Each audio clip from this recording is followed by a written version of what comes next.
«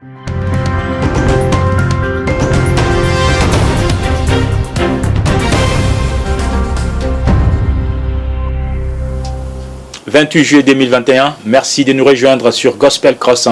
Place à l'invité du journal. Comme annoncé, nous recevons le pasteur Jacques Bondumba.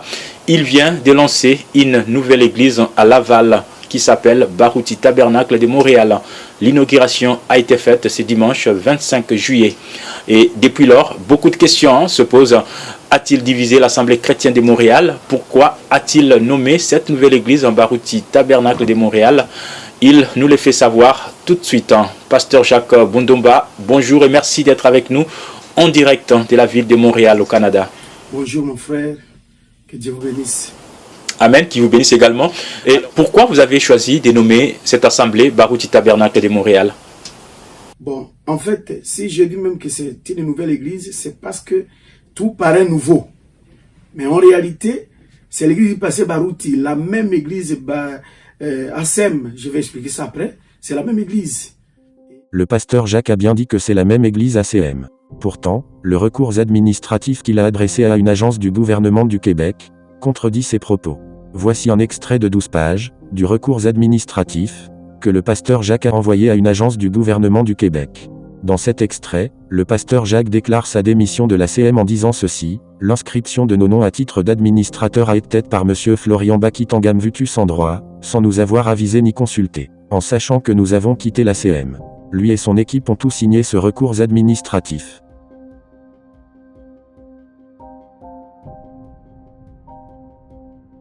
Donc comment est que l'ACM et Barouti Tabernacle est une même église, si lui-même dit qu'il a quitté l'ACM? Jacques Bondumba, voulez-vous dire que Barouti Tabernacle de Montréal n'est pas né sous la division comme ça se raconte? C'est-à-dire vous avez suivi tous les prescrits de la parole pour y arriver là, c'est ça? Barouti Tabernacle de Montréal n'est pas une division. Et c'est l'église du passé Barouti ici au Canada. Comment? L'ACM a été fondée et les papiers que les frères ont fait pour l'ACM, qui soutiennent l'ACM, ne sont pas des papiers d'une église. Et nous avons découvert ça au début de, je crois au mois d'avril. Nous avons découvert que l'ACM n'a pas de papiers d'une église. Alors c'est vraiment illégal. Alors nous, étant chrétiens, nous ne pouvons pas évoluer dans l'illégalité. Quand j'ai appris que c'est ça, il n'y a pas un soubassement là d'une loi sur les corporations religieuses. Donc là, vraiment, il fallait parler à l'ancien pour qu'on ait une solution, qu'on trouve une solution. Et je parlais à l'ancien que l'ACM n'est pas une église. Parce qu'au Canada, ici, les églises sont sur la loi des corporations religieuses. Alors, l'ACM ne s'y retrouve pas.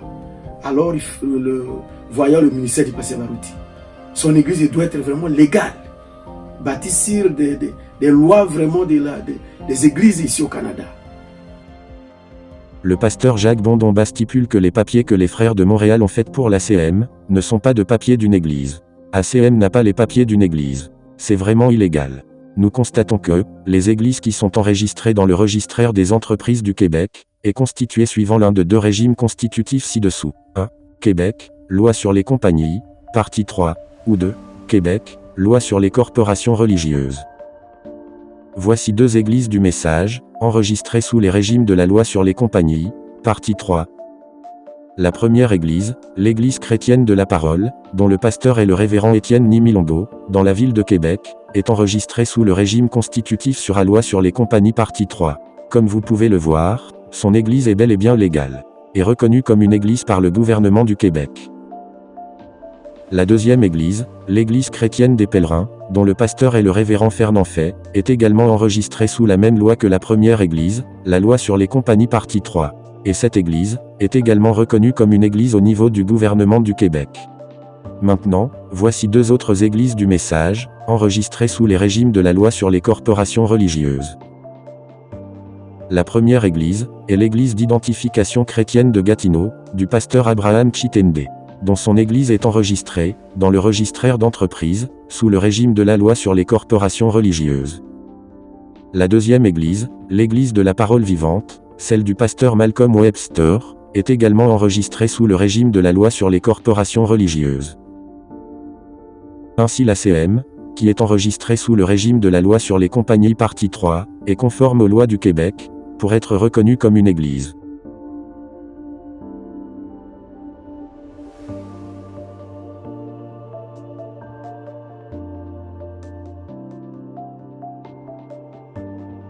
D'ailleurs, dans ce document administratif, les activités de l'ACM sont bien détaillées. Prédication et évangélisation de la parole de Dieu, selon la Bible. Assistance aux nécessités dans notre communauté. Encadrement des adolescents. Épanouissement des familles sur base des expériences bibliques. Ici on voit dans le site du gouvernement du Québec, que le pasteur Jacques et son équipe ont demandé la création d'une nouvelle église, le 15 mars 2021, mais dans son entrevue à Gospel Cross, il dit avoir découvert que ACM n'avait pas des papiers d'une église, au début du mois d'avril 2021. Ce qui signifie que, la demande pour créer la nouvelle église, était faite avant que le pasteur Jacques ait découvert la soi-disant erreur, dans les papiers de ACM. Par conséquent, dire le contraire est complètement faux. La création de la nouvelle église, a ses raisons ailleurs que dans ce qui est annoncé. Que je lui ai proposé, s'il faut vraiment chercher d'autres documents. Il était d'accord. C'est ainsi que j'ai introduit la demande des documents d'une église au Canada. Nous avons parlé à ces gens-là du gouvernement. Nous leur avons dit que nous voulons une église proprement dite, une église chrétienne ici au Canada. Et ils nous ont dit que nous allons vous classer sous la loi des corporations religieuses. C'est là où nous classons les églises. D'ailleurs, la loi sur les corporations religieuses se base sur la loi sur les compagnies. Voici la loi en question, dont le pasteur Jacques parle.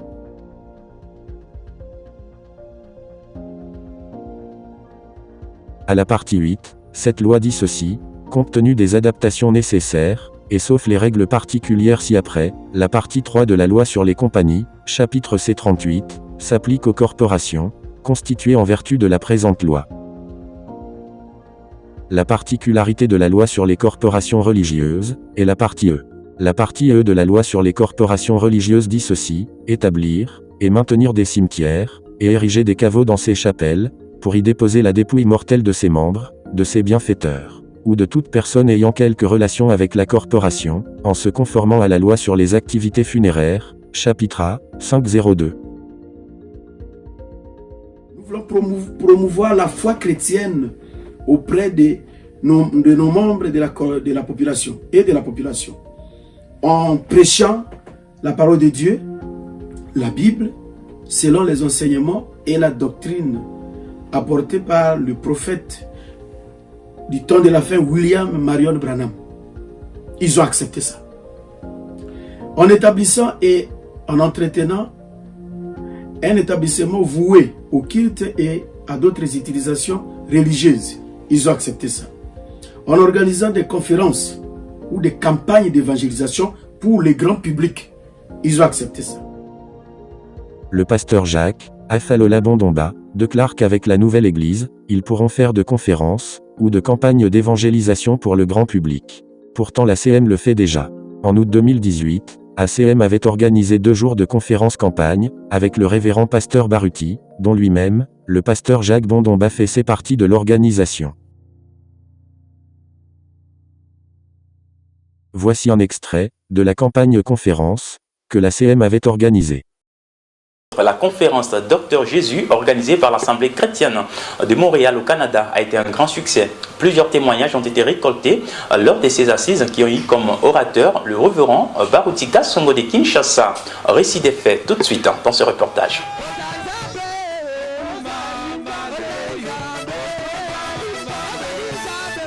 L'Assemblée chrétienne de Montréal au Canada a organisé une campagne d'évangélisation sous le thème Docteur Jésus.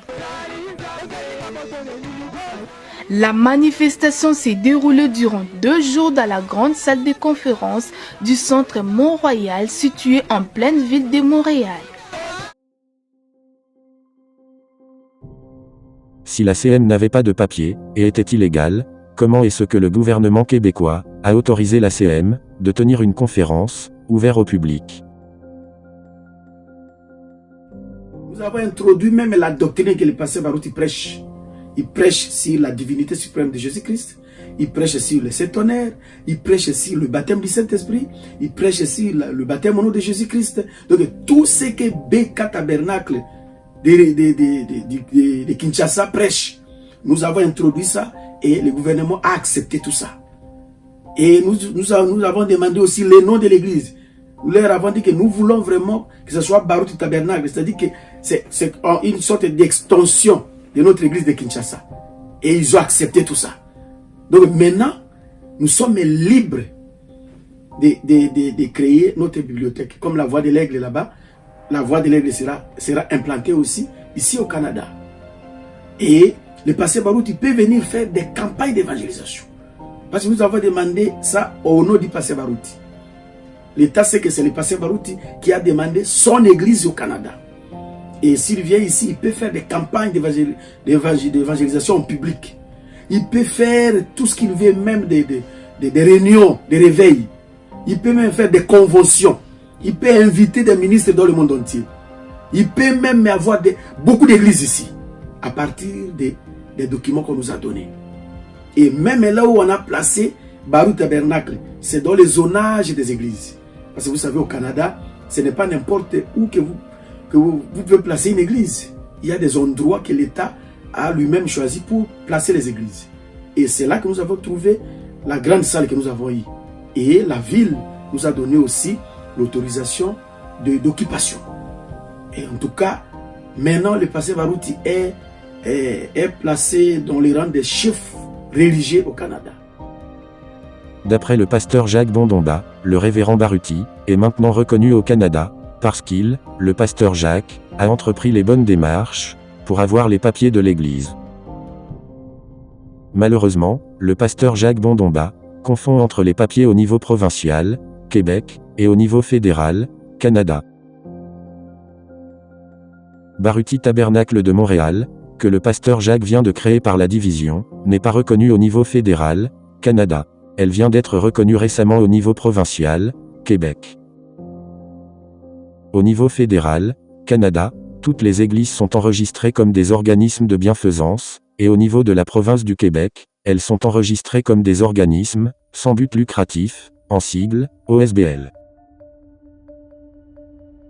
Le pasteur Jacques a dit que Barouti Tabernacle de Montréal a tous les papiers au niveau du Canada.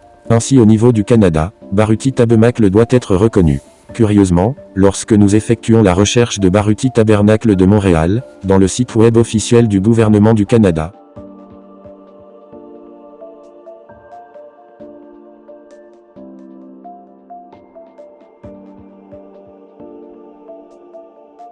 nous trouvons qu'elle n'y figure pas. Malheureusement, le pasteur Jacques a donné une information erronée.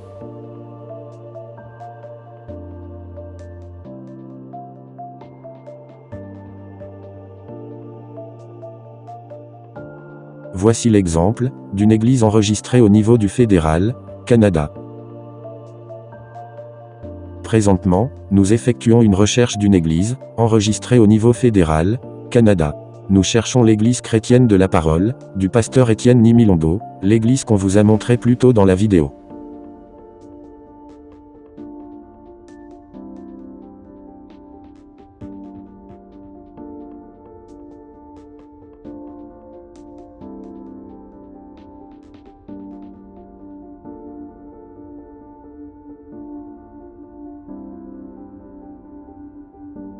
Comme vous pouvez le voir, cette église est enregistrée au niveau fédéral.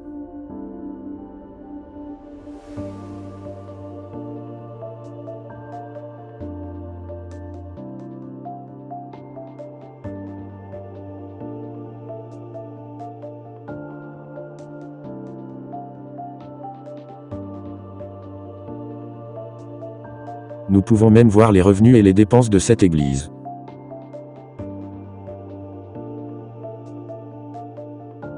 Non seulement que Barouti Tabernacle de Montréal n'est pas enregistré, au niveau fédéral, Canada, mais dans le papier de Barouti Tabernacle de Montréal au niveau provincial, Québec, ni au nom de notre pasteur le révérend Barouti, ni le nom du pasteur Jacques, ne s'y trouve.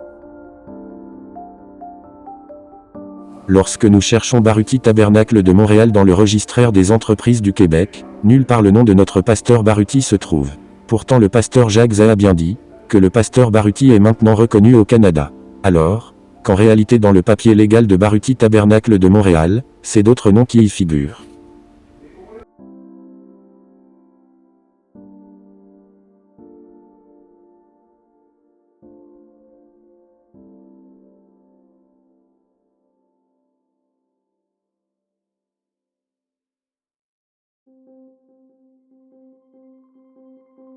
Tandis que dans le papier de l'ACM, le nom de notre pasteur le révérend Baruti y figure.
Écoutons la déclaration et le conseil que notre pasteur, le révérend Baruti, avait donné à son église ACM, le 20 octobre 2019, lors de son dernier voyage au Canada. C'est la fin du culte. Now it's the end of the service. Je vais vous laisser ici le pasteur Jacques. Now here I let Pastor Jack,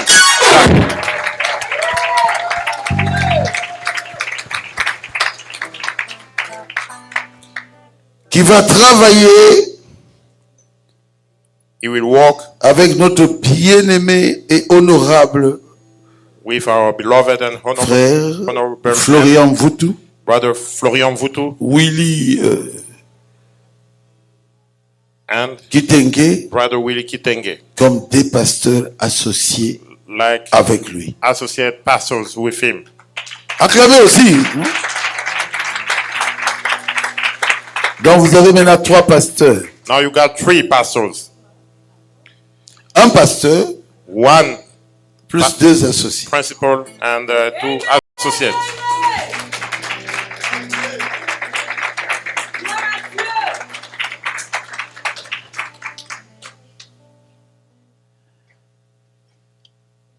Oh. Où sont...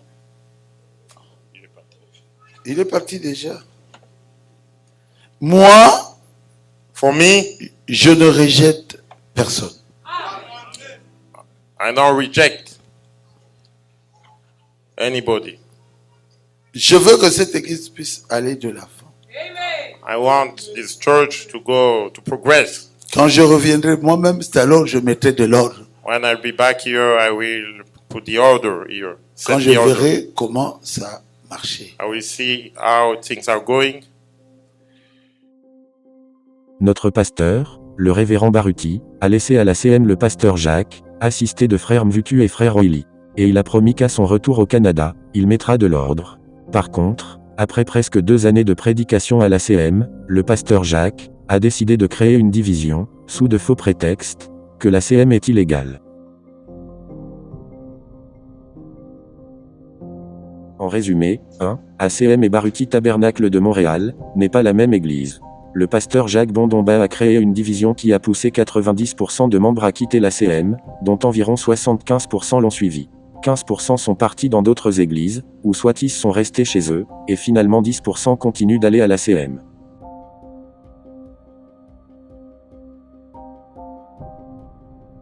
Deuxième point, l'ACM a bel et bien les documents légaux d'une église, contrairement aux propos du pasteur Jacques, dans le journal français de Gospel Cross. Troisième point, notre pasteur le révérend Baruti Kazombo, est déjà reconnu au niveau provincial, qu'il a une église, au nom de l'ACM. Et son nom s'y trouve. Tandis que dans Baruti Tabernacle de Montréal, son nom n'apparaît nulle part. En conclusion, toutes les raisons évoquées par le pasteur Jacques Bondomba sont de couverture de la vraie raison qui est la loi sur les impôts et sur le revenu d'un OSBL. Dans le site du gouvernement du Canada, lorsque nous cherchons les détails de cette loi, nous trouvons que le Canada définit la loi sur les impôts et le revenu d'un OSBL comme suite.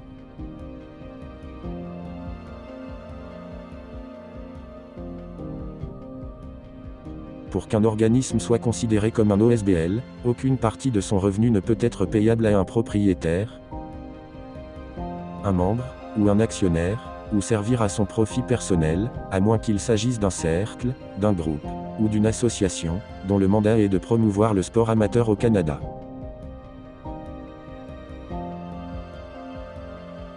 Selon la partie 1 de la loi, un OSBL est exonéré d'impôt sur une partie, ou la totalité de son revenu imposable pour un exercice, s'il répond à tous les critères sus-mentionnés pour le même exercice. Autrement dit, tant et aussi longtemps que la CM ne verse pas son revenu, pour le profit personnel d'un de ses membres, mais l'utilise pour la communauté de la CM, elle n'a pas à payer les impôts. Merci d'avoir suivi cette vidéo, que Dieu vous bénisse.